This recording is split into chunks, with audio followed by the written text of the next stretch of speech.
The purposes of a race is to create a venue for people to find greatness in themselves.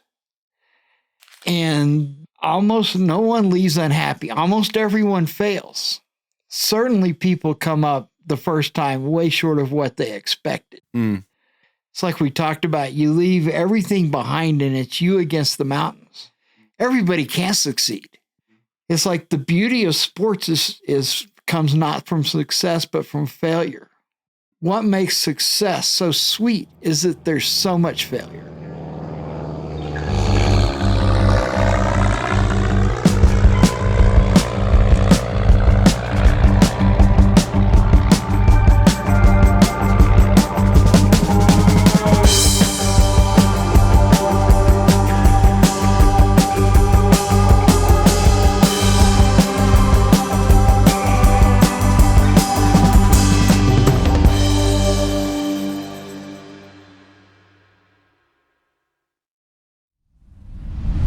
Hey, welcome back to the Backcountry Manifesto podcast. I'm your buddy out west, Hayden Samak, and today on the show we have a really, really cool one for you.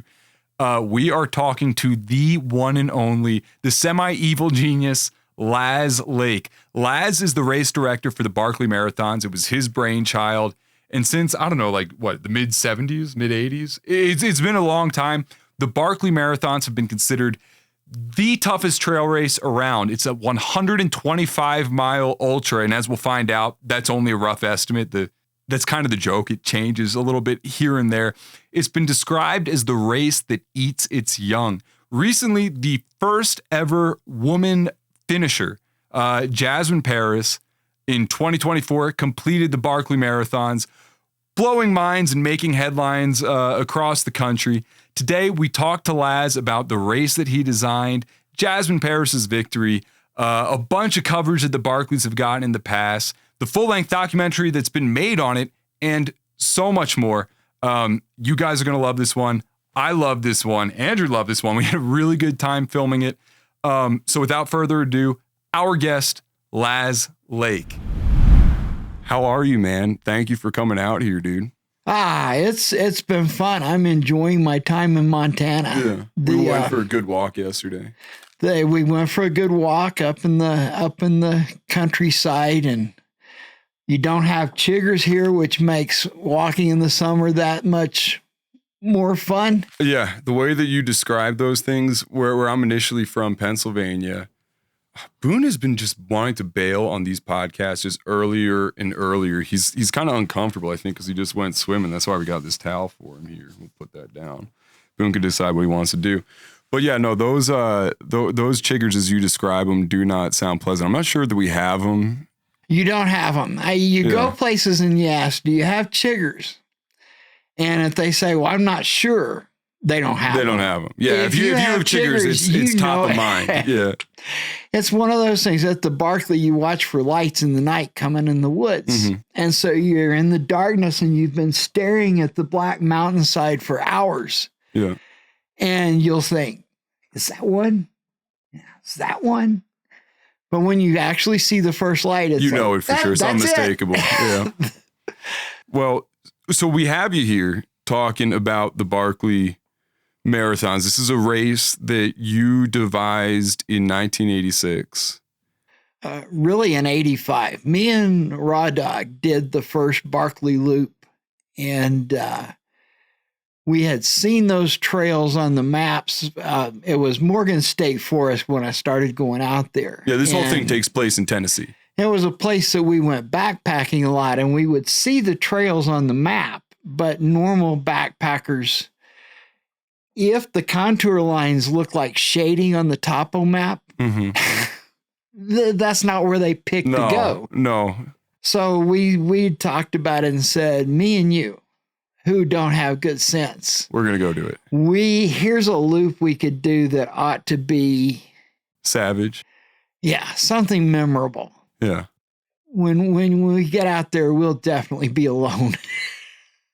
And you just did one loop. And we just did one loop. It was an overnight trip. Mm. How long was that loop? It was about 18-mile loop. Mm-hmm. And the first 7.5 miles took us 10 hours. Boy, howdy. No one had been on those trails in probably since the 30s. Yeah. The Barkley Marathons are born out of this camping or this backpacking trip. Explain to me and our listeners the exact format of the Barkley. It's 5 20-mile loops. Even though we put the measures down on their stuff to the 100th of a mile, they're not really precisely measured. Yeah. And they use real trails, which means that it could be trails that were built in the 1930s. It could be old bits of old logging road, game trails. It's all tied together. You have to use a topo map. We strip people of all their electronics, and it's the man against the mountain, and you make those 5 loops. The water drops are valuable if the streams are all dry. If it's 10 degrees and up in the mountains, then what you have is 58-pound blocks of ice. Yeah. And the people, they have books for checkpoints. So you get a bib number every lap, and you pull the page number out of the book that matches your bib. Mm-hmm. So people can't get book pages ahead. They don't know what bib number they'll have till they go out the next time. And you have a total of 12 hours per loop to finish the race for 60 hours for 100 miles. Every loop is not going to be a 12-hour loop, a daytime loop in the clockwise direction, which is usually a little bit quicker. You could do under 9 hours, maybe even under 8. One guy did the loop in 5:50 one year just to see how fast it could be done. Sure. And that was the end of his race. But he did do it. Yeah. So going along the math, the really good people that at this kind of thing, they know the math in their head that, oh yeah, you've got a 4-hour cushion on the first lap. Mm-hmm. You really have no cushion at all, because if the first lap was in the daytime, the next lap will be at night. Right. And you're not as fast through the woods at night. And we go, some loops are clockwise, some are counterclockwise. Mm-hmm. We alter the route slightly every year so that every year people have something new. That someone that's run it before, you never can get to a point where you just know the whole course. Mm-hmm. And the people that come to it, I feel like I'm a competent woodsman. I'm pretty good. I can find my way through the woods with a topo map and a compass without any problem, or usually not with a compass, because I can see, when you have practice with the map, you can see the terrain and see it on the map. Yeah. But there's guys come out there with just skills in the woods that make you feel like a sharecropper. Okay, so let's to wrap it up in to put it in a very concise little box so that people have an idea of all these things that we're going to be referencing throughout this. My understanding of the Barkley is this: it is consisting of 5 loops that are roughly 20 miles apiece. They take place in the Tennessee backcountry. Do you want me to say the area where they take place? It's at Frozen Head Park. Yeah, okay. That's well known. Okay, cool. Frozen Head Park. The course is variable, meaning it shifts a little bit each year. It's also not clearly marked. Basically, the runners at the beginning of the race, they're given a paper map and given about an hour with it to copy it. They'll have all afternoon after we get the camp set up. Yeah. Because we make use of the runner labor. Right. Like moving the firewood stack from the back of the truck. You make them do chores before this? Oh, yeah. Setting up the campsite. We have a great big tent now that we set up under. So after they've come and done their chores, then we get out the master map. And they have as much time as they want that afternoon to copy it. Yeah, up until after copying this paper map, at some point it can start at midnight that same night. The greatest challenge that an athlete faces in any competition is uncertainty. Yeah.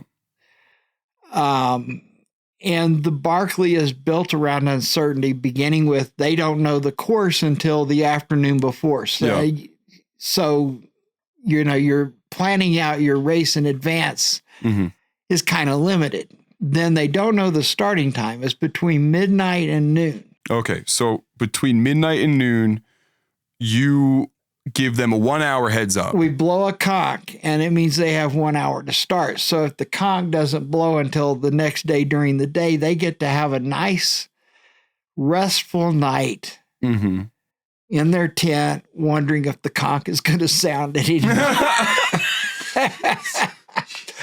Or worse still, did I miss it? Did I go to sleep and not hear it? This race is messed up. Okay, so the conch blows. Everybody starts at this yellow gate. There is no starting pistol. There is no air horn.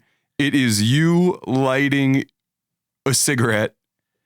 I think traditionally in the history of foot racing, cigarettes play a big role. Cigarettes played a big role. I think at the Greek Olympics, that was the way they started the foot races, was everybody just smokes some cigs. Lighting. Well, they didn't have tobacco.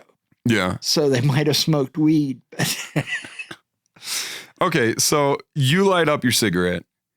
They start off following these maps. Now, some folks have been participating Barkley for years at this point. Others are first time racers, virgins. Yes. Right? That's what you call them, the Barkley virgins. You have to balance the field out. You can't have all veterans, because, as we'll probably talk at some point, the Barkley's place as a chance for people to experience actually being out. Yeah. And in the wilderness. And so, but you can't have all virgins. Right. Because then we would have 40 people wandering around in the woods for a day. Right. You need some people to steer people on track. You have to have people out there that know what they're doing. Right. I really equate it to a military unit. If you had a military unit in a combat situation, if you had all green troops, they would season them with experienced veterans and try to reduce the casualties of the learning curve. Right. So in your effort to reduce the casualties of the learning curve and not have it be 100%. Yeah. You've kind of interspersed these veterans with these virgins. They basically orienteer through the Tennessee backcountry, looking for these books. And these books, each lap, they have how many books are there on the course? It's variable according to the layout of the course. The placement of the books is one that basically it provides proof that they've done the course, right. Because the best way to get between the books is to do the course. Right. And about how many books are there roughly? There's been as many as 13. Okay. It's nice if you can have 10 or fewer. Mm-hmm. But as you go along, you can think of the courses. There will be a main course that you set up. And then each year you make little tweaks to it and little minor changes here and there. And after a while, it becomes really unwieldy. Mm-hmm. And then you have a major course change and rebuild a main route that's pretty much from scratch. Got it. So these folks, over the course of a 20-ish mile loop of which there are 5 comprising the Barkley Marathons, and that's why it's called the Barkley Marathons, right? It's 5 of these loops. They basically need to orienteer themselves between these books that are hidden as if they are geocaches. And it's not hidden to like confuse them. It's just hidden to protect the book, right? Yeah. They go and they pull the page out of each of these books functioning as checkpoints. And then at the end of the lap, they turn in all the pages to you. You check the pages to make sure that they're the right ones and that those people have in fact been through all however many checkpoints it is. Yeah, so, if you don't have all your pages, you're done. Yeah. And then what? You give them a new page number and then they go and rip that page out the next time? And then they have that time, the interlupal period, to make their turnaround. They'll dump the empty stuff, get restocked with supplies, a lot of their food, and they can take it if however you're changing long. From day to night. If you're looking at the weather conditions, although you basically have to be prepared for in a loop, the biggest temperature variation in a single loop was 65 degrees. Wow. Yeah, it was 80 degrees as people were leaving camp that afternoon and sunny. And when they came over the last mountain, they were in snow over their ankles. It was 15 degrees with a 30-mile-an-hour wind in their face. Boy, howdy, dude. So you have to carry it really. You have to carry as light a pack as you can because you're climbing 12,000 feet a loop and descending 12,000 feet a loop. But it might be 80 degrees and it might be 35. You got to keep the weight down as much as you can, but be able to handle any conditions. Okay, so they take these interloop breaks where they restock and rest if they want to. They can hang out for as long as they feel like it, right? A lot of what they do now, they'll come up and we have barricaded off a space right around the gate so they'll come in and finish the loop. Their crew will be there with supplies and a chair. And they just sit in that chair and it's like a NASCAR pit stop. As the loops go on, everybody gets one crew member because there's only so much space in camp. Yeah. But as runners drop out, then you have other runners and other crews, and you get deeper in the race. So there'll be somebody taking off their shoes and putting on dry shoes, clean socks. Someone else is poking food down their mouth as fast as they can absorb it, and they work them like a car, and they can make turnarounds in 7 or 8 minutes. So they try and do it quickly. Completely restocked. You can, if you want, go take a nap. Yeah. And I think one of the things that we briefly touched on yesterday, the strategy for finishing. Currently, the popular thing is leaning more towards the continuous movement. The only sleep being 5-minute naps on the trail. Okay. But then there's people who think, because that's been successful most recently, there's also the strategy of pushing yourself faster. There's a physical cost, but then you can buy enough time to sleep 30 minutes or an hour, like in an actual cot in camp. You finish by doing 5 loops in that way. You orienteer to the checkpoints. And then at that point, you kind of know where all those books are. And so then you can kind of just focus more on running each lap. Unless you turn and go in the opposite direction, which you've been on trails enough to know. Every trail is 2 trails. One going one way and a completely different trail going the other. Do they have to alternate every loop? It varies. Yeah. The whole thing is just variation, man. You don't know anything going in. So what you see, your race plan, like your race plan is completely different if you're starting in the dark and you're going to do a whole loop in the dark before you do a daytime loop. Then it would be in a daytime loop before a nighttime loop. So people pack and repack, and you'll see them sometimes during the 12 hours. Uh-huh. Unpacking and repacking and new stuff because time has passed. Mm-hmm. And now they know, okay, it's not going to be an all nighttime loop because it's too. Okay. So this ultimately, if you complete these 5 loops, which Runner's World, as I said in the intro, is described as 5 loops of hell, you have 60 hours to complete them. Then you win, then you have finished the Barkley Marathons, which again is a rare thing because since 1986, only 20 people have done that. And 3 of them were last year. 3 of them were last year. So here's my question to you. Why do you hate people so much? My objective as a race director is what I see. The purposes of a race is to create a venue for people to find greatness in themselves. And the people, almost no one leaves unhappy. Almost everyone fails. Certainly people come up the first time way short of what they expected. But it's like we talked about, you leave everything behind and it's you against the mountains. It's your skill and your determination and your focus and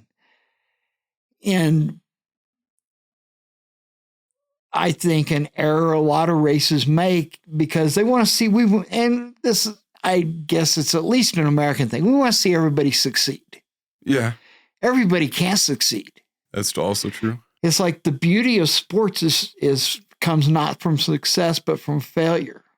What makes success so sweet is that there's so much failure. So people are in a situation where success is not guaranteed. No one's going to hold their hand. No one's going to help them. They've got to actually do it. So it's not actually cruelty. It's not born out of cruelty. It is born out of wanting to give people the legitimate opportunity to succeed. If there were not thousands of people who failed, that one person who succeeds, it would not be so incredible. Speaking of the thousands of people that fail, there are a lot more people that want to participate in the Barkley than there are spaces for folks who can. About how many applicants do you get each year trying to join the Barkley? Well, we've got it more in hand because we've put, we don't publish or post or list the race anywhere. There's not a website. Well, let's start there. That's a good idea. How do people get involved with the Barkley? So say I wanted to run the Barkley. What do I do? Well, you apply. Okay, how does one do that? Well, if I told you that, all the barkers would be mad. Thousands of people have figured it out, so it's obviously not impossible. Okay. And just in case anyone gets the way to figure it out is not to send me an email every day asking, because I will never tell you. And after so many days in a row, when I see your name, I just delete the email. Somebody who wants to apply and they're motivated enough and they're not just spamming you with emails, they can figure out the means by which to apply. Yes. Okay. For the application, they just send an essay. Is there a word count? Why they should be allowed to run. No, there's not a word count, but I have to read the essay. So the longer it is, the less not the better. Yeah. The time comes when the essays are supposed to arrive, and it's always a big night when that happens, because you sit there and there's a time they're supposed to arrive. So I set up and watch my email. And how many essays do you normally get? I don't know. Ballpark it. You'll get the handful who enter early. Yeah. Because their idea is I can cut to the front of the line. And do you not play that shit? No, I delete them all. before the time they're supposed to arrive, I just delete them. And is there a cutoff? Like what's the cutoff? What is the window of opportunity in which one of these essays can be submitted? You probably should be sending it right at the moment, because I just watch them pile up until I realize I can't. That's as many as I can possibly read. Okay, so you got to be right on it. So yeah, it sits there and you get the dink, dink, dink of stuff coming in, the ones that believe I can cut to the front of the line. Yeah, and you're just like delete, delete, delete, delete. And then the time comes and it's dink, dink, dink, dink, dink, dink, dink, dink, dink, and then it just scrolls. How many do you think you get? I mean, are we talking like the order dozens, hundreds, thousands? Well, because you don't publish it, that stops most people. Mm-hmm. But it's still probably in the thousands. Wow. So you read the essays and you weed out the people that belong. You don't, it's a waste of time to write to me and say, I've never ran an ultra before. I wanted to, this is the only one I want to run. Well, life is hard that way. This is kind of like you just watched the 1500 in the Olympics last night and you think, God, that looks like fun. I'll go around the field. Yeah. Well, good luck with that. You need some skins on your wall. It's not a beginner race. You need to have worked your way up through. Mm-hmm. And over the years, it has been really positive, though. The people that start like that, they see the documentaries or the movie or find out about it, and they'll write basically that letter. That's the one I want to run. I always tell them the same thing. So you need to start at the beginning. Mm-hmm. Run some 50Ks, do this and that. You need some build up to 100 milers, and, someday... Yeah, you'll be able to come run it. You'll be able to put your application in and get on the list. And a lot of them say, "Well, that's the only one I want to run. I'm not going to do that." I was like, "Well, then you don't want to run it that bad." We never really wanted to have them here anyway. And then other ones, they'll write me back and say, well, I did this and I did that, and it's as a person who's done this for basically all my life. The new people keep it really fresh, seeing it through their eyes, seeing the excitement, the distances, the challenges. When someone runs the furthest they've ever run, it's the furthest they've ever run. Mm-hmm. And there's an excitement to accomplishing something for the first time that, when you've done it 100 times, it doesn't have that same thrill, but you can live vicariously through them. Mm-hmm. And so hearing from them just periodically over sometimes several years. And one day that email comes in and says, I finished my 100. And you go, well, how about doing another? They've long since, removed from their goal that one day I'll run the Barkley, because as they've gone along and learned, they realize physically it's not gonna happen. When they run that 100, they're as happier than they would have been if I just let them in the Barkley and let them fail and get 2 books. Mm-hmm. Because they have that achievement and the time they worked for it and building their skill set and building up physically what they can do. So it's really, there's a lot of fun in watching people grow and experience things. Right. So these folks, presumably, they find a way to enter their application through various shady, undisclosed channels. The essay gets to you. Being smart. Yeah. Figuring it out. You decide that you like that essay that they wrote. And now it's time. We go through all the essays, and Carl has started the last couple.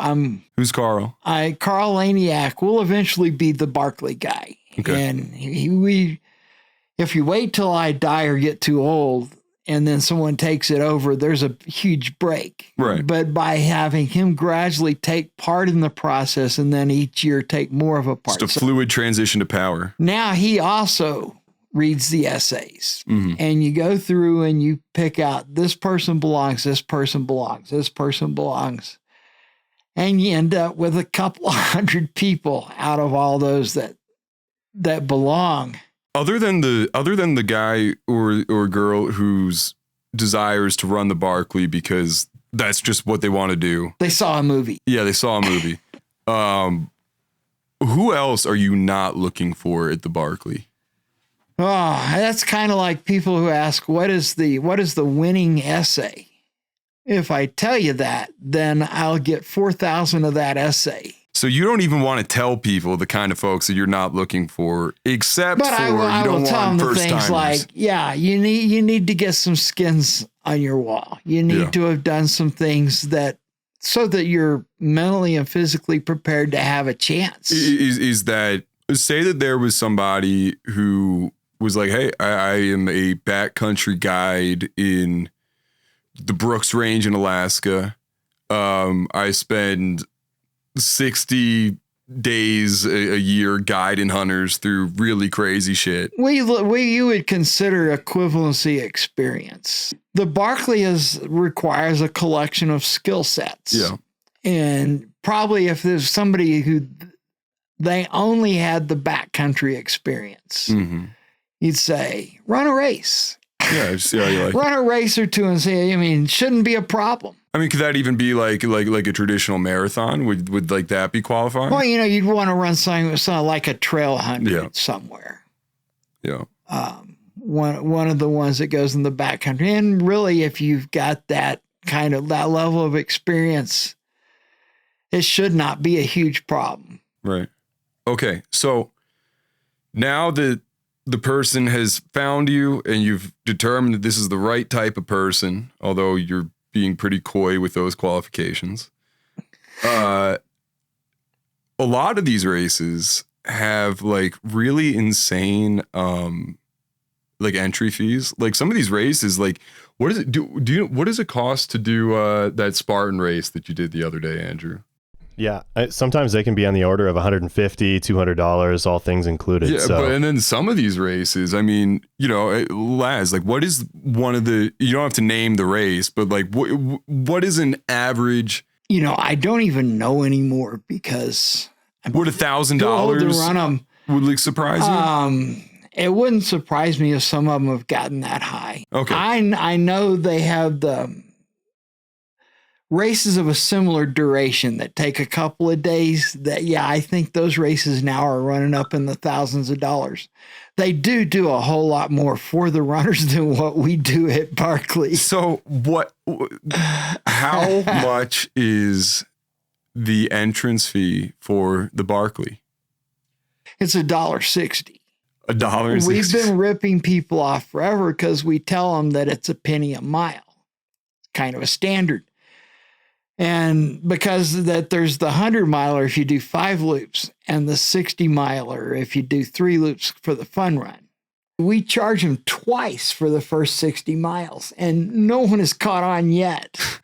These runners are not that bright. And you also charge them a trinket that they have to give you.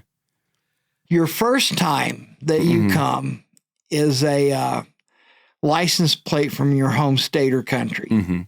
And then that's what the Barkley gets to hang up. That's the skins on its wall. There's hundreds and hundreds. Then it's according to what I need. Yeah. Give me some examples. These socks are Barkley socks. This shirt's a Barkley shirt. This shirt's a Barkley shirt. This shirt's a Barkley shirt. But what does that mean? I don't have to go to the store. I hate to go to town. I don't like to come off the farm. I like to stay in the woods. Yeah.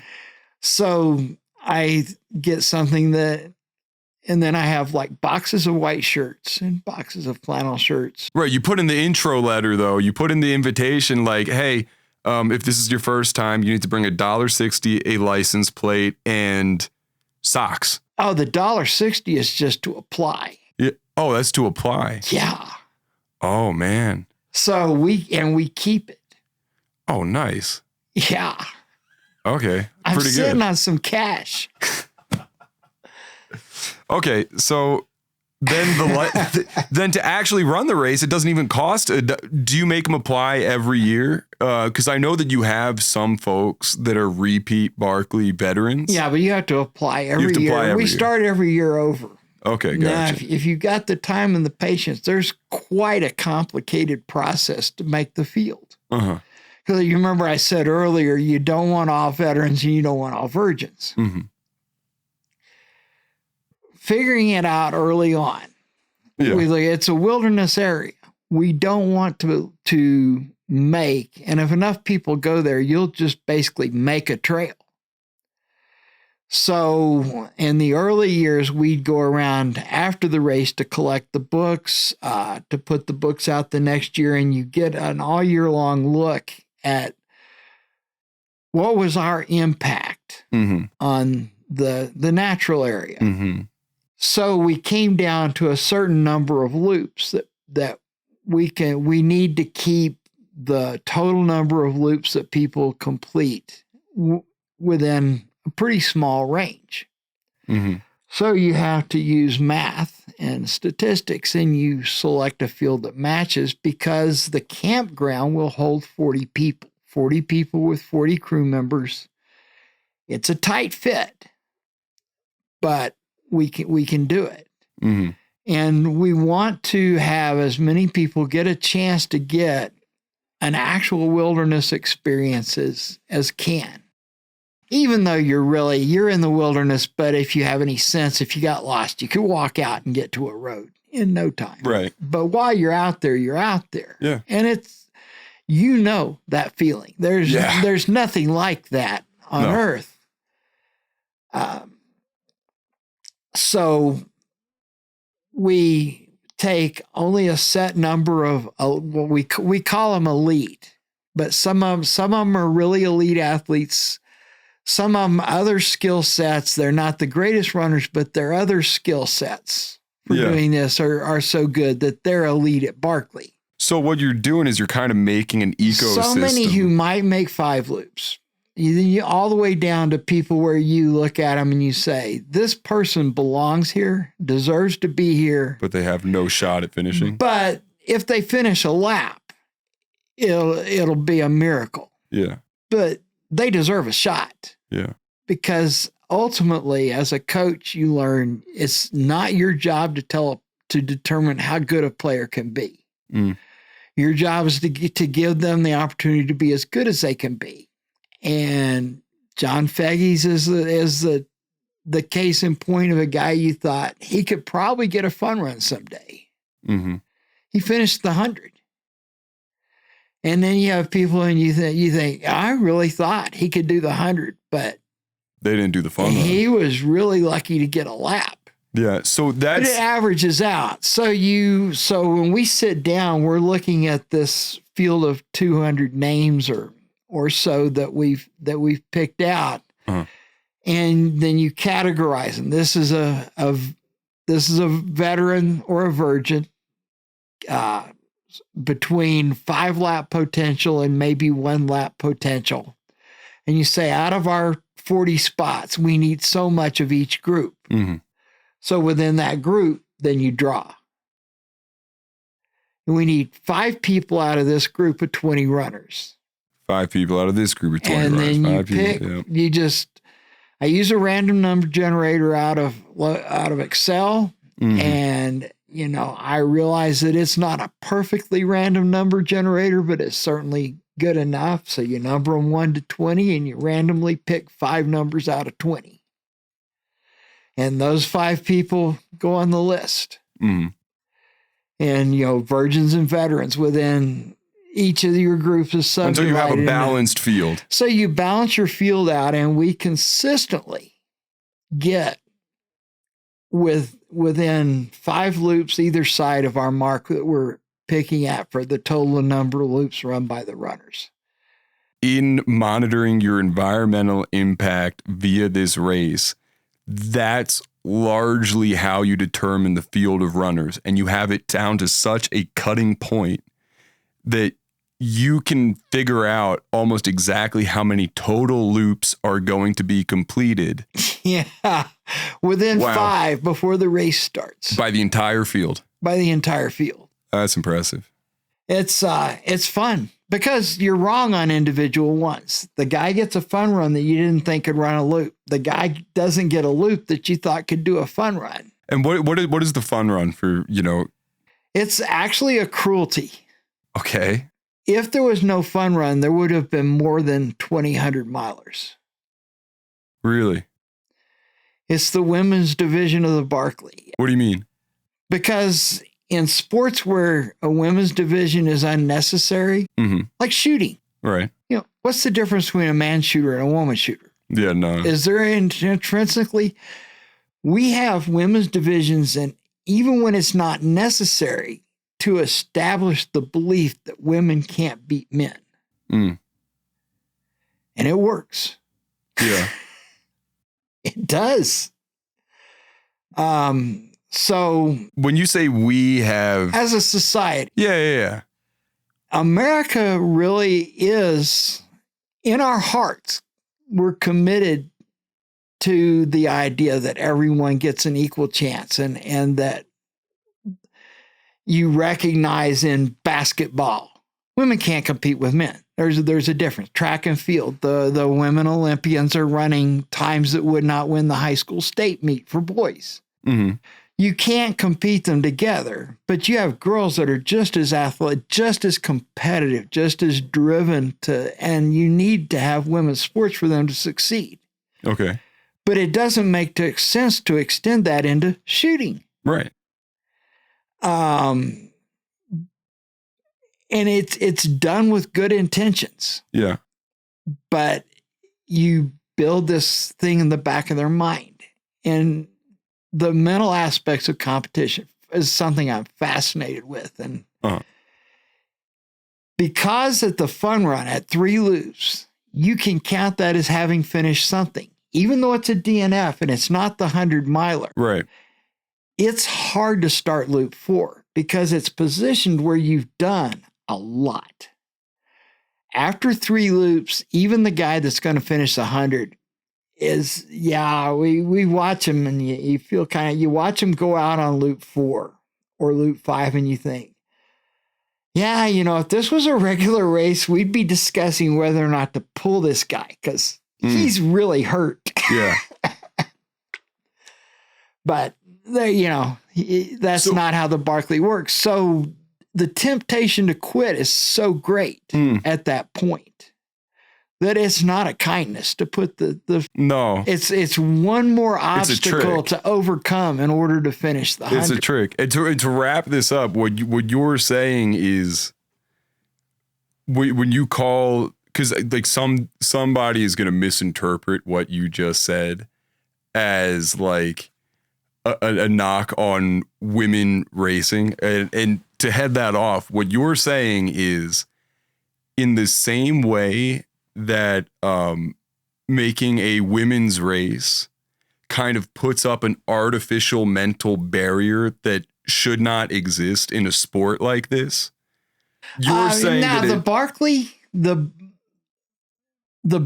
the fun one would probably be a fair equivalent race for women to run because the Barkley relies so much on physical strength.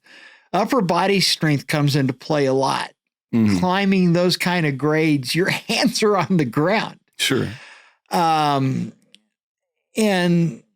strength and speed. Speed is important. People don't believe it, but the successful Barkley runners, when they hit places they can run, you got to run.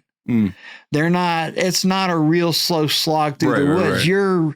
You're redlining for 60 hours. Right. You put the needle right there next to where the motor will blow up.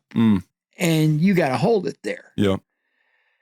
So it's one of the things that made the achievement of Jasmine Paris last spring definitely up there.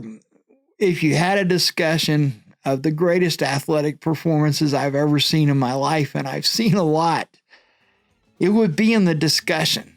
It was an unbelievable accomplishment. I want to talk more about that.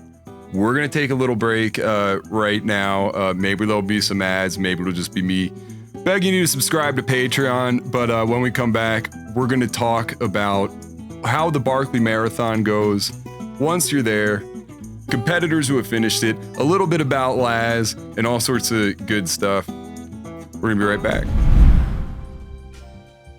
Hey guys, this is Ad Hayden coming to you, or I guess semi-Ad Hayden. We had a whole bunch of ad copy written up, but I don't think I need it for this product. I just want to tell you about something that I like genuinely. That's sharedpour.com. Sharedpour.com is the place to go, in my humble opinion, if you're looking for hard-to-find bourbons, allocated whiskeys. I know that those two are sometimes the same thing. Or just spirits in general. I've been using them since way before we even considered being partners with him. Actually, since before, Andrew, I think, when did we start recording episodes for this? Yeah, like since before we recorded the first episode of Backcountry Manifesto. And here, look, here's the receipts to prove it. You see this bottle of Mammoth from our bourbon? That's a single barrel select right there. Now check this out. Here, wait, you can hear it too if you're listening. Right, is that gonna be in frame, Andrew? Okay, well right here, I don't know. There's my receipt from March of 2024. I really do use these people. I believe in like them as a company. They're great folks. Now, if you're 21 or older, that is very important. If you're a minor, pay no attention to this advertisement.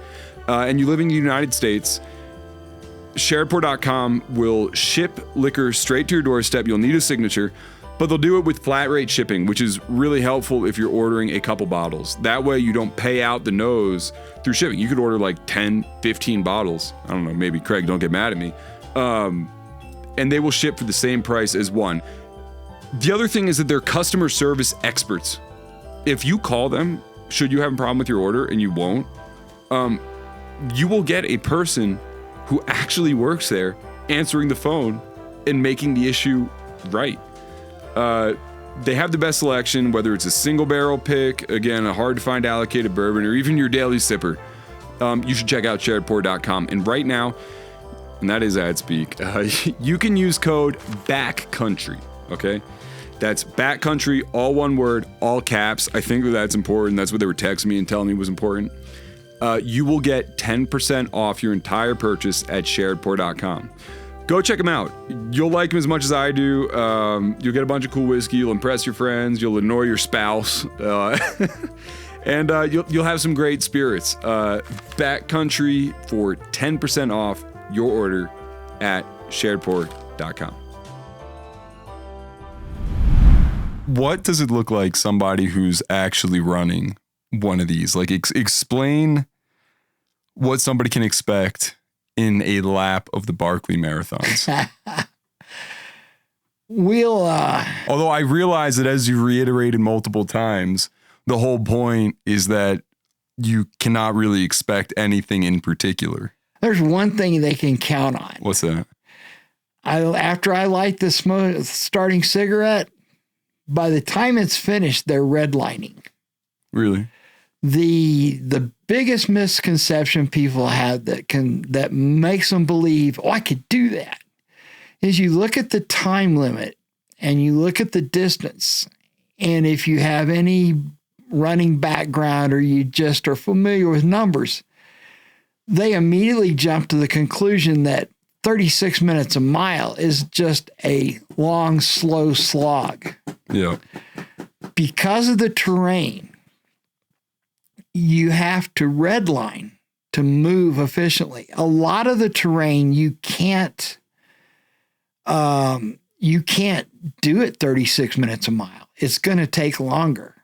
Yeah.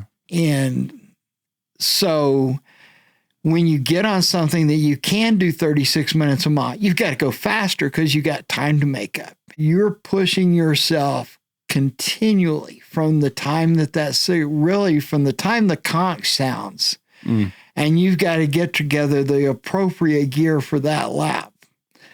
Then the clock is running, and when you're not doing something, you're doing something. You're not ever not doing something, even if you've taken the strategy where I'm going to get a 45-minute nap.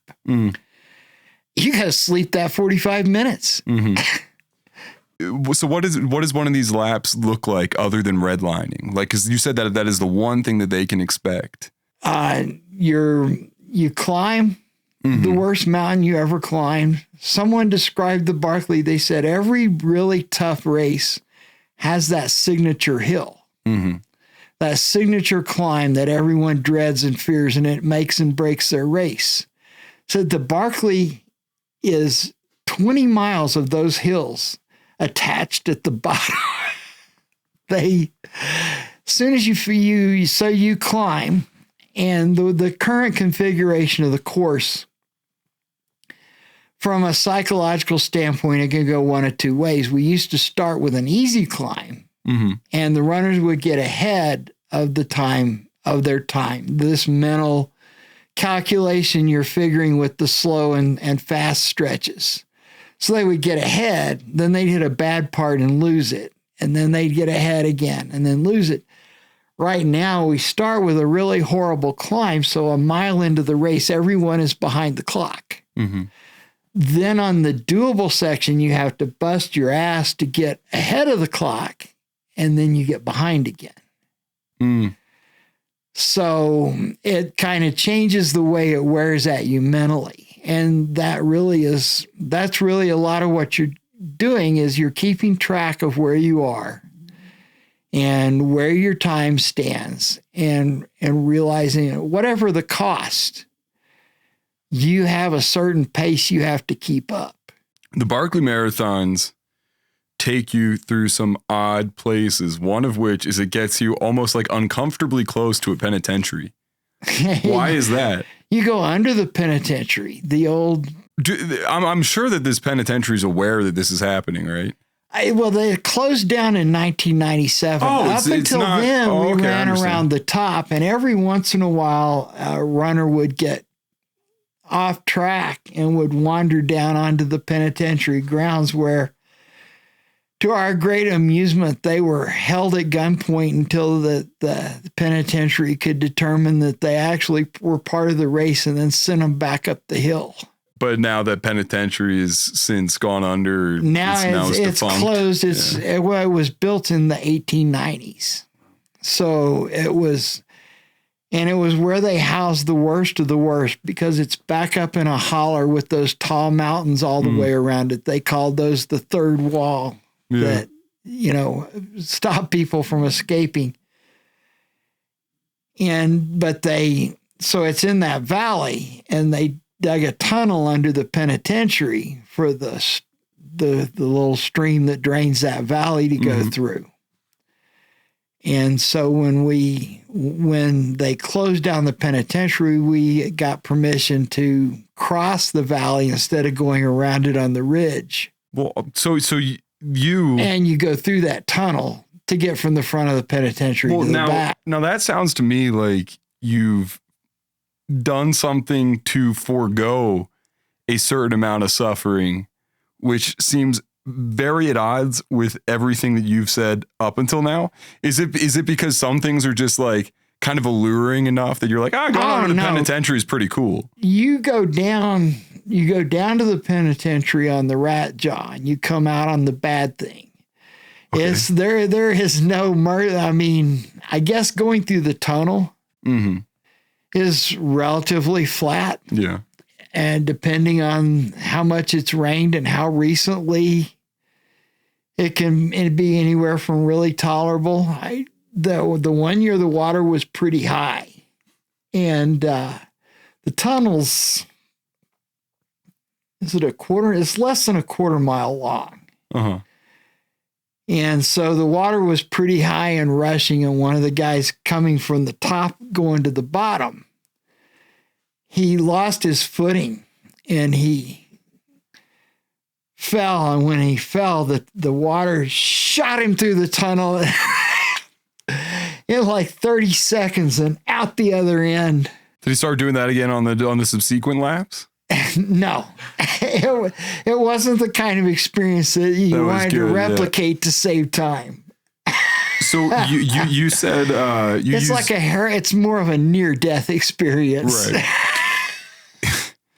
You used two descriptors of landmarks in that last little section there. You said the rat jaw and the bad thing.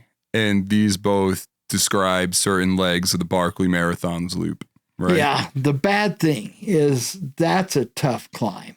Tell me more about what are some other names? Can you just rattle off all the names that you... The keyhole, they go through a tunnel through the mountain. Mm-hmm. And of course, any of these could be or not be in any different yearly version. So when they opened the prison up, the guys that guided us through there, while I knew most all the woods around there really intimately well from having hiked all over them, Mm-hmm. we'd never been down in the valley with the prison in the bottom because that's a good way to die. Mm-hmm. And so the guys that showed us the ways to get through there were the dog trainers for when people did escape and they send the dogs after them. And so they trained the dogs on those hills and they knew all the little trails and pathways and where stuff was. And we went up into the keyhole, which has been often a book location. And so our book location there's a hole in the wall and you can stick your arm down in it. And so we put the book back up in there. It's a good hidden place. It's out of sight. And so the trainers were with us and the guy said, I don't know if that's a good place to put the book. He said, mountain people know this place. Yeah. Because the trails we use, the old mountain people, they know that area too. Yeah. And what do you mean the mountain people? The people who have been living back up in those mountains, their families have been there for years, and the trails that we use, a lot of them, the mountain people used them. Mm-hmm. I mean, they know their way around up there in the woods. I said, I know they do, but anyone who knows enough to find this place also knows enough not to stick their arm down in a hole in the rock without seeing what's on the other end. And he said, yeah, that's a good place. You're So there's the keyhole, the rat jaw, the bad thing. What else? Little hell and big hell. Yeah. Oh God. Think of the rusty spoon. Yeah. That was a new one we just put in this last year. Yeah. It's been around for a while, but we hadn't included it in the course. Mm. We've Leonard's butt slide. Leonard's butt slide. I think I can imagine how that thing got its name, huh? Poor Leonard. Yeah, poor Leonard. We were talking previously about the prison. Is that where James Earl Ray was held? Yeah, that was where they kept the worst of the worst. When you go through that tunnel at 3 a.m, that prison was built in the 1890s up till 1997. It was a prisoner. It started out, they kept people there from like the Cold Wars, and they kept prisoners there where it's along prisoners to mine coal. Mm-hmm. The Cold Wars were over the use of conscript labor and taking jobs away from people that would get paid. And then the last part of its life, it was where they housed the worst of the worst of the worst. It's why it was a place you didn't go. The guards had shoot to kill orders. It was the kind of place where you put people that you might really have like a movie style escape where outside Confederates broke in. So you go through that. Lots of bad shit happened in that place. Yeah. In the 100 years it was open. Yeah. And when you go through that tunnel, if there's a haunted place on earth, it's there. It's got to be there. Yeah. Because talking to the old guards that had worked there and stuff and hearing stories from out of the prison. Yeah. Well, in that way, it's tied to the Barkley in more ways than one. There are a bunch of like, I don't know, like stories or interviews and all sorts of stuff where people contend that the Barkley Marathons are loosely correlated to James Earl Ray's escape from that penitentiary. And James Earl Ray, of course, being, you know, the assassin of Martin Luther King, one of like the just like one of the most terrible people to have been. One of the things that being about James the Barkley, Earl Ray, not Martin Luther King, obviously. Good information and bad information is equally as good. You hear a lot of rumors and stories about the Barkley that go around, and we never correct them because misinformation just obscures good information. Yeah. So when the Ray escape happened, I guess the whole world followed it with interest because it's a compelling story, this guy up in the mountains. And it was particularly interesting to me because all those places up there where they were chasing him is where I'd been so many times and hiked all over him. So I knew what he was up against. When the Barkley started, there wasn't really any thought of James Earl Ray or his escape. It just happened to be kind of in the same area. It just was in the same place. But at that time, we would write a story each year. I'd write a story of the race each year to be published in the Ultra Running magazine, which was really basically the one publication that reached through the ultra running community at that time, which was really, in 1986, it wasn't a big thing like it is now. Right.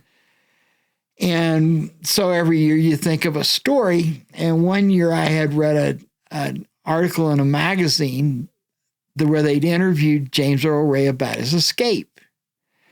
And they had all these quotes from him about his escape. And I think, if you take those out of context, if you don't say it's James Earl Ray, it sounds like he's talking about the fucking race. So I wrote what I thought was a really clever article for a guy who's just an uneducated hillbilly to write. And I interspersed I put all the James Earl Ray quotes in it. Yeah. And then only at the very end said, well, actually, this wasn't one of the runners in the race. This was James Earl Ray when he did his escape. Yeah. And I thought it was clever and funny, but that's the best thing I can think of as the genesis for the story, that there's a connection between the two. And when people say that, I don't generally, if I'm like talking to you, I would say, there's really not any connection between the two. Yeah. And certainly if you wanted to make some equivalency, it would more make fun of James Earl Ray. Yeah. Because I learned more about it because one of the guys that showed us, the dog trainers, was the one that actually had the dogs when they unearthed Ray out of the pile of leaves. Really? It's not like, because of the way it works, it's not one of those things where he was the one that actually found him. Right. It's a team effort, and they're all doing a team thing. And I learned a lot about how the dog teams work when they're tracking someone that doesn't want to be found.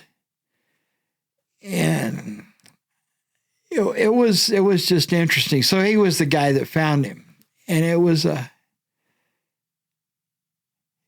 but the movie people that, do documentaries and stuff on the race, they fixate on that. It's got a lot of good They just footage, like to glom on. A lot of good period footage, and it does add an interesting twist. Yeah. But no, we're not really setting any kind of tribute up to James Earl Ray. It's certainly not an homage to James Earl Ray. No. Have you ever finished the Barkley? No. One thing I didn't understand then was that the stress of putting on the Barkley puts you way too far below the level of focus that you have to. So you used to organize it and run it. And run it. And that never worked out. I never got more than a lap. Really? But I was running in it. It snowed, and I got all the way to the front. I was in the lead. Yeah. And I'm running through the snow, and I came to a tricky turn. And I thought, you know, people could run right by this. People would have to stop and look at their map and figure out this is the way to go. And if I turn here and run down through that snow, well, they'll just follow my tracks. Mm-hmm. Now, of course, I know the woods, so I know the turn anyway. Yeah. But so I ran on up the trail until I came to a place where there was exposed rock that had melted the snow. So my tracks went into that probably a 30 or 40 foot stretch of exposed rock. Uh-huh. And partway into it, then I jumped over a bunch of weeds on the other side so that I came down and tracked through the snow, but there was plant material blocking the view of where I went, and then tracked my way back and picked up the turn just out of sight. Yeah. And went on down. And that way they weren't going to suck off my route finding. But and not only that, they're going to be running along following my tracks, and they come to a patch of bare rock and run to the other side. The tracks don't come out, and they go all the way around it, and the tracks don't come out anywhere. Well, I mean, also though, is that good sportsmanship? No, it's not good sportsmanship, man. What? Well, number one, you're already working at an advantage too, because wouldn't you have set the route? Yeah, I know the route. But did other people know the route at that point? No. But they have a map. You know what? I think that the Barkley Marathons are inextricably linked to a sort of like cosmic fairness where nothing is fair. So speaking of, I guess nothing being fair and cosmic. Yeah, people criticized me for that at the time, and it was like, what? Well, I think everybody can see why they criticize, man. Like, that's a ridiculous ass thing to do. So you think I should have just cut straight down that trail and showed them the way to go? Well, you know, I don't know. And you're in this whole like ecosystem of veterans versus virgins that you've like kind of set up. I think that might be more in the spirit of it or less in the spirit of it. I can't tell, man. I think that's like what draws people to this race so much is the enigmatic nature of like what is legit, what's not legit, what's fair, what's unfair. Barkley has a term called scraping. Okay. Because virgins want to attach themselves like a leech. Yeah, they want to run to a veteran so that they don't have to constantly be studying the map, while the veteran has to constantly pay attention to know where he is. Yeah. So scraping is like the guy that's been following you stops and pees. Yeah. And you shoot your ass up over the top of the next rise and out of sight. Yeah.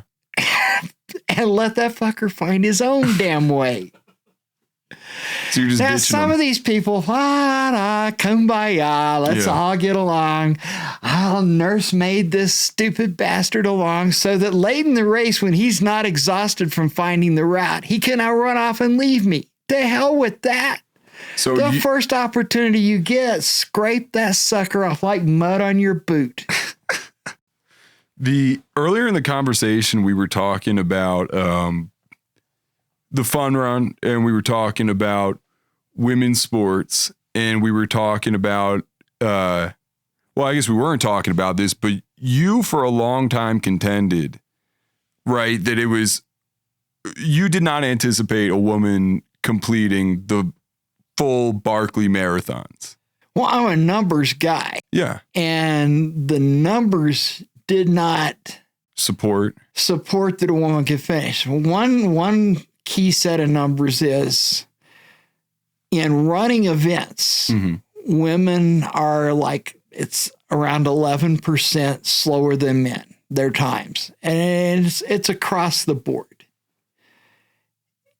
Even in the ultra marathons where because of the small sample size, people will cherry pick data and say, oh, women can actually do better than men. And the total data set doesn't support that. There's the same distance in a running event between women and men. So if you took all the finishing times for all the men that had ever finished it and add 10%, it's over 60 hours. So you got down to the one guy who had run a time that was fast. It's an outlier among the Barkley finishes. But it was fast enough that it compensated for that 11. It was fast enough that if you add the 11%, the woman would be hanging right around 60%. Or 60 hours. So you say, in theory, it would seem that maybe a woman could finish it, but it's going to be an outlier among outliers. But women's performances at the Barkley didn't support it. You had 16 men that had finished the Barkley 100, and we still only had 8 finishes in the fun run by a total of 5 women. And, there is a big gap between the two. There had only been one woman ever start the 4th loop. There was just nothing statistically to support that a woman could finish.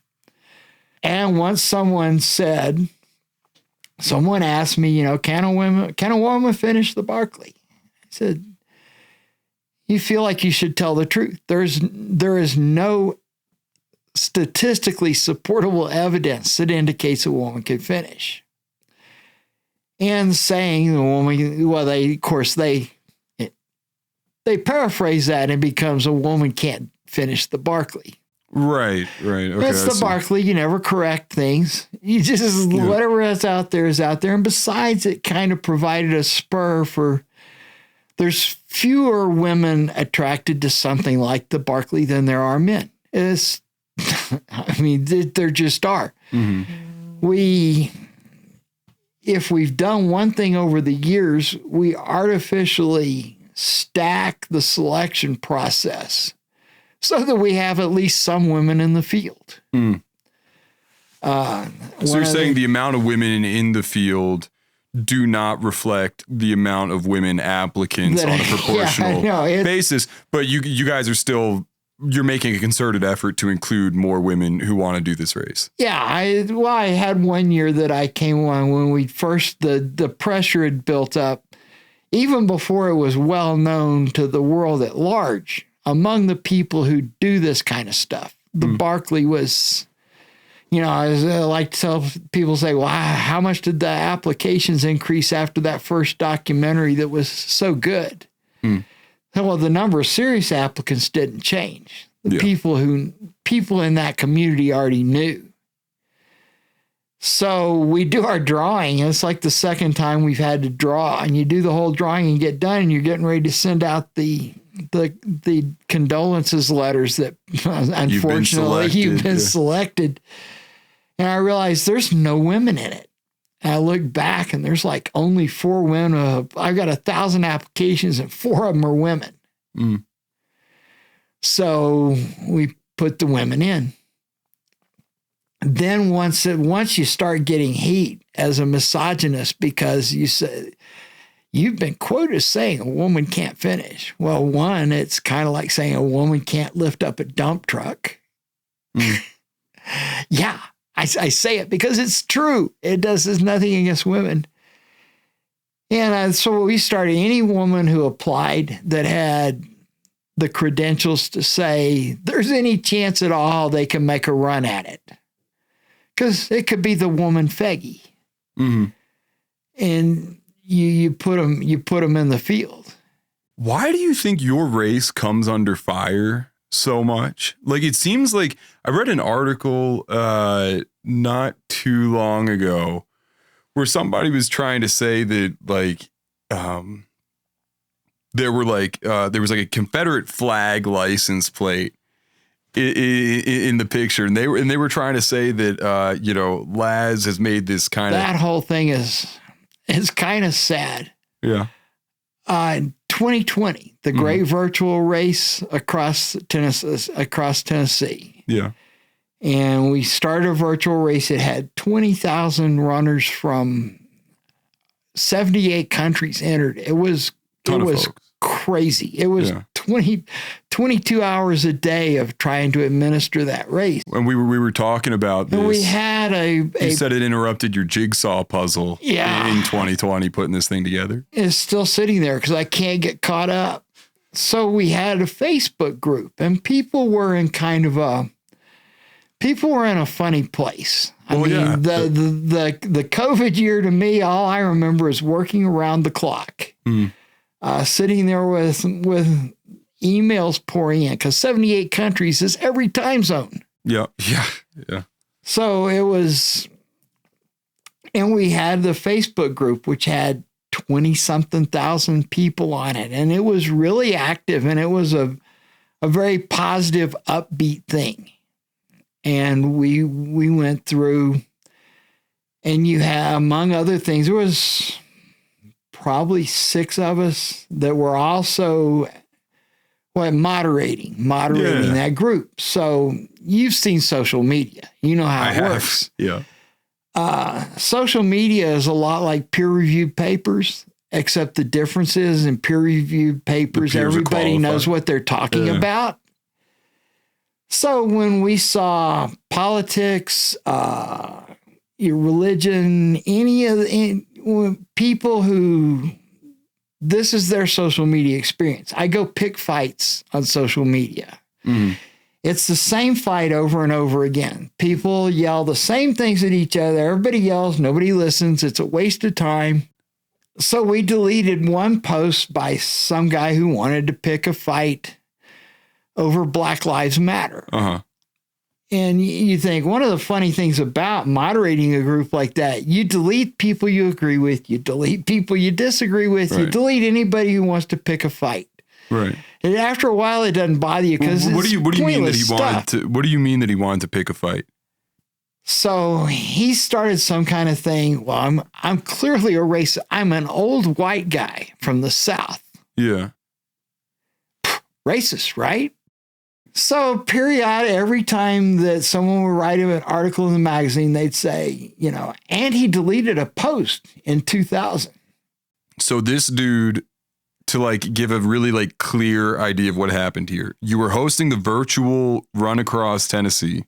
Moderating a group. I may or may not have been the one that deleted the post. There was lots of posts to pick fight because it's social media with 20,000 people. And you're deleting a bunch of other posts. It's not just this one post. It's No, anybody that put a political post, a religious post, or just a fight picking post.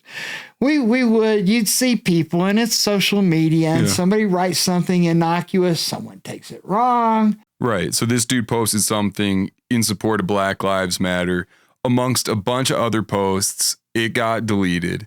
Yeah, because someone responded with the other, so it wasn't even going nowhere good. It wasn't even his post necessarily. It was the responses that it was generating. Yeah. Yeah. Yeah. You just watch. If a fight starts, you stop it. It's kind of like what you do with in-person races. If I had an in-person race and 2 people started to fight, you tell them to stop. And if they don't stop, they have to leave. That seems reasonable to me.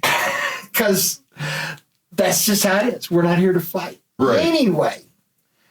So he was on some kind of a crusade, and every time that I got mentioned in an article, he would write back, and it went along, and I think it kind of culminated in the Confederate flag at Barkley thing. Yeah, what was the Confederate flag at Barkley thing? Apparently it was photoshopped. I never saw it. Someone who was defending me on the outside wrote and said, that they because I'm not much into social media. I have groups I moderate, but I don't read it because people just fight. It's a picture of you with because I've seen the picture, and it's just you. I think you're smoking a cigarette or something, but one of the license plates behind you has a Confederate flag on the license plate. There had been a flag with a license plate with a Confederate flag at some point. It was in the group. I don't think it's there anymore. Yeah.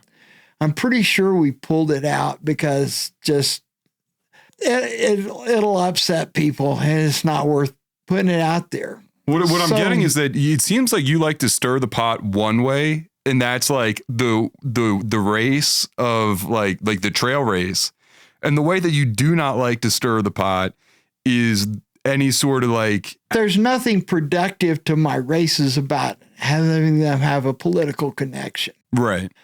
So you just want to eliminate any sort of politics from the race, let the race be a race. Apparently when they sent to the media their Photoshop pictures with a Photoshop flag in it, then that lowered their credibility so they don't write an article and at the end and say, and 5 years ago, he deleted a Facebook post. Right. But the whole Confederate flag thing, I will tell you, I don't have bad feelings for the Confederate flag from my youth and the years in the South.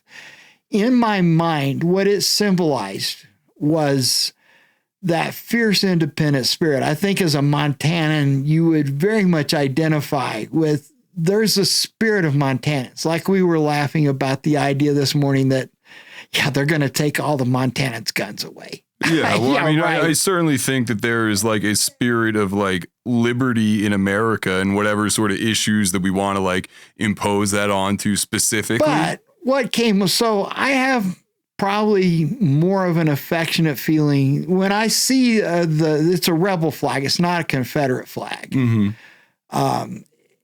And so it brings up different memories in my mind. What does it bring up for you? It's just the. I'm not walking you onto anything. This isn't like a gotcha like game. I got nothing to be gotcha about. I'm 70. I don't care what people think about me.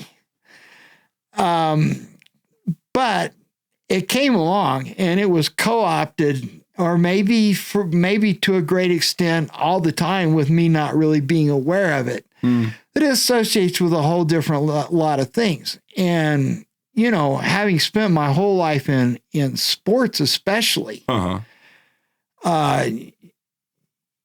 would not display a Confederate flag because people would take it wrong.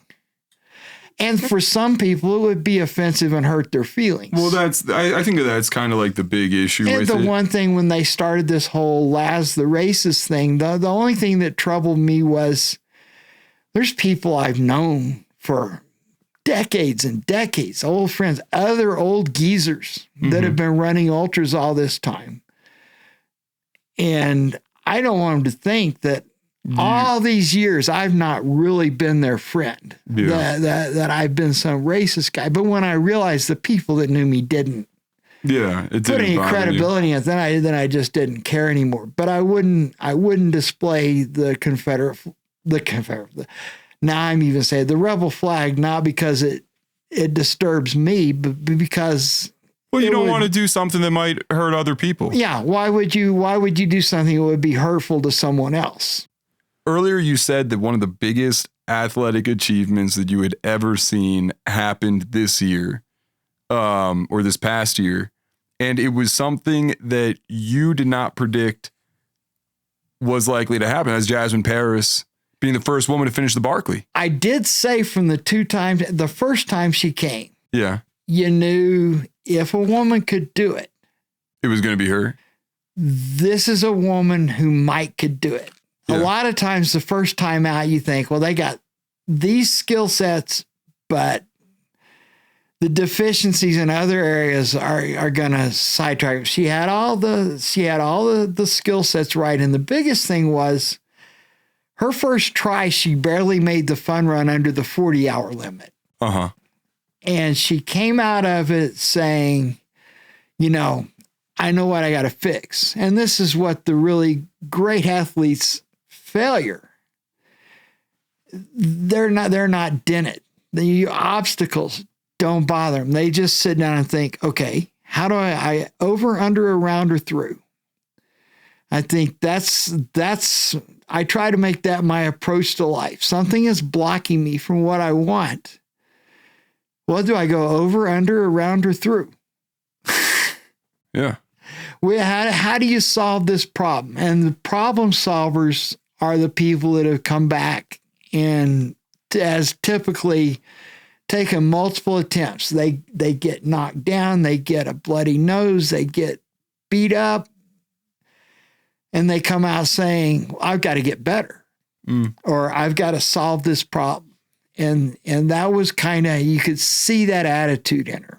And then This is what I call the thru hiker mentality. It's why thru hikers do good at Barkley. You have to have a certain attitude towards sustained physical punishment. Mm-hmm. You got to be able to take discomfort and put it, like we talked about yesterday, into its compartment. Mm-hmm. You can't get rid of discomfort. Mm-hmm. You know, with my messed up back. Yeah. People say, you can take this and it'll stop the pain. Well, no, I need that information because there's actually physical problems. Yeah, it's valuable. I need the to information to tell me how to manage my efforts so I don't screw it up. Yeah. I don't like it, but it's just valuable input. It's valuable. Then she had the perfect day. I mean, the weather and everything worked out perfectly for her to do it. But the thing that made it so impressive to me, one, she knew going in, I have to go out too fast. Her and John Kelly were tied after the second lap at the front.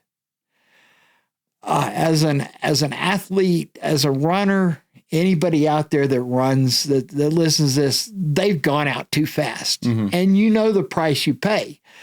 Going out too fast is what you would think of as a mistake, mm-hmm. because it doesn't tend to end well. There's a real heavy price to pay in physical discomfort, maybe even to the level where you call it pain. And she knew, she did the math in her head, how it all works, because she has the intelligence to make the game plan. I've got to go out too fast. And then, well, you know, I just got to pay the price and hang on. Mm. And so she did. And you could see her in the interlupal period. She really was struggling with her stomach. Because one of the things from going too fast is it messes up your ability to process anything you eat or drink. And the final lap, she had to get where she could take in some fluid and hold it down mm-hmm. to, I guess you'd say, basically earn the right to go out. You couldn't send her out if she's still not able to hold anything in. And then, even at that, the math had worked against her and it ran out. She got to the checkpoint with about a third of the loop to go. Oh, and she was not going to have time. If you were the people that followed the broadcast saw him talking about it at the camp. Well, she can't finish because she's too late. Mm-hmm. She had to beat the time of the first runner. 1400. From that point to the finish by 45 minutes. Boy, howdy. This is the win. She had to beat the winner's time for that last section by 45 minutes. Not possible. And she did it with what, a minute and a half to spare? Something ridiculous like that. At the end of the day, she had less than a second a mile that she could have gone slower. And she ran knowing that the whole time. The motivator. And then coming to that final point where any reasonable human knows you cannot run that fast from here to the finish. She did it. And she talked about it. She said, you know, that she wanted to walk so bad, just for a step or two, mm-hmm. just to break this pushing at the absolute limit of as fast as she could go for hours. Mm-hmm. But she knew if she walked even once, she wouldn't finish. 90 seconds, she's right. If she walked even once, she wouldn't finish.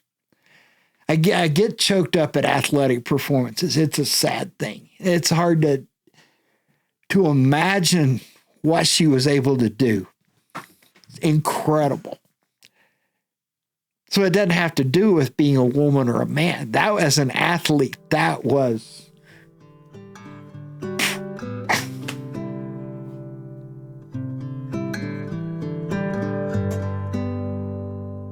As we were out there while you were smoking a cig, you mentioned that you wished that people understood the totality of Jasmine's accomplishment. I think, it gets a lot of credit, but people just see it as like a monolith that she did this race and she's the first one to finish. Yeah. The components of what made that effort, from the game plan that is pretty close to suicidal, to the individual obstacles she overcame along the way, and then down to the capping part being getting to the fire tower on that last lap.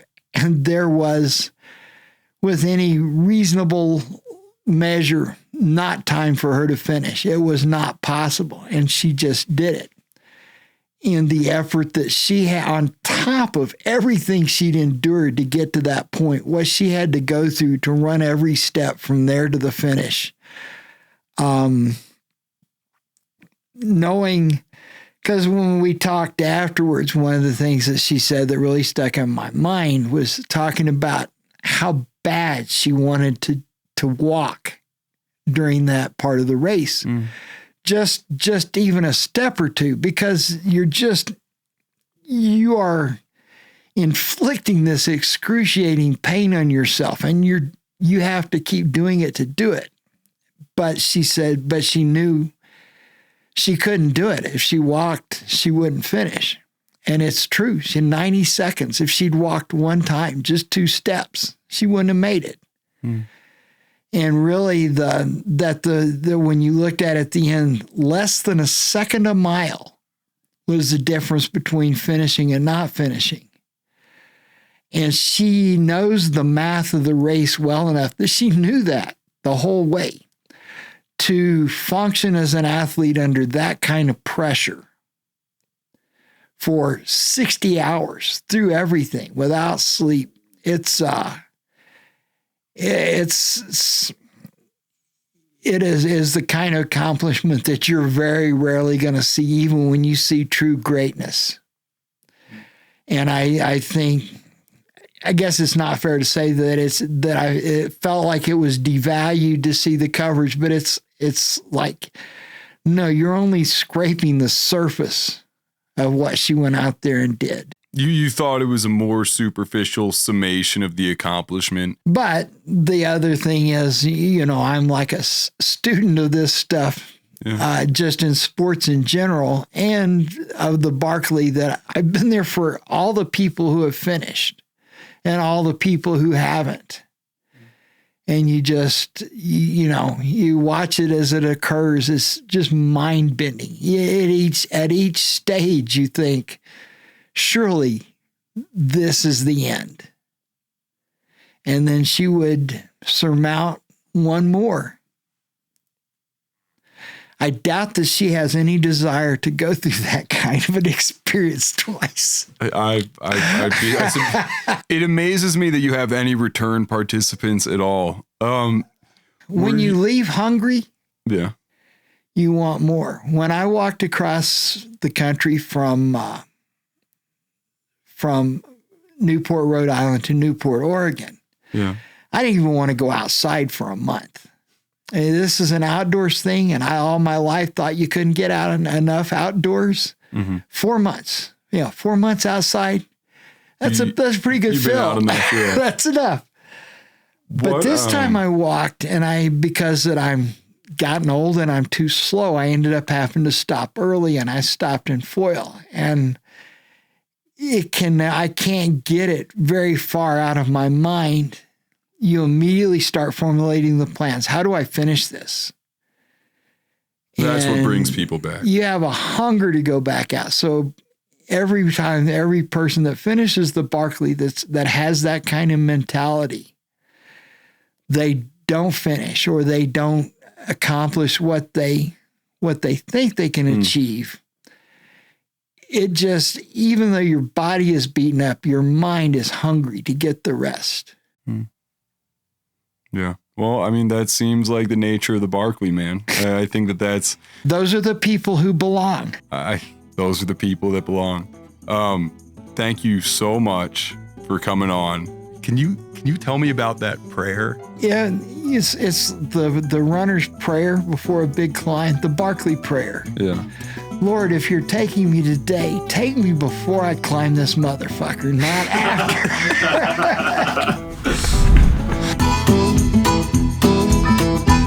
Everybody, thanks for watching this episode of the Backcountry Manifesto podcast. If you want more Backcountry Manifesto, go ahead and check out one of these links right here. And make sure to share the podcast with your friends, comment, like, subscribe, do all that good stuff. It really helps us out. Again, thank you very much for watching. Now go check out one of these things. I like this one. This one was a good episode, I promise.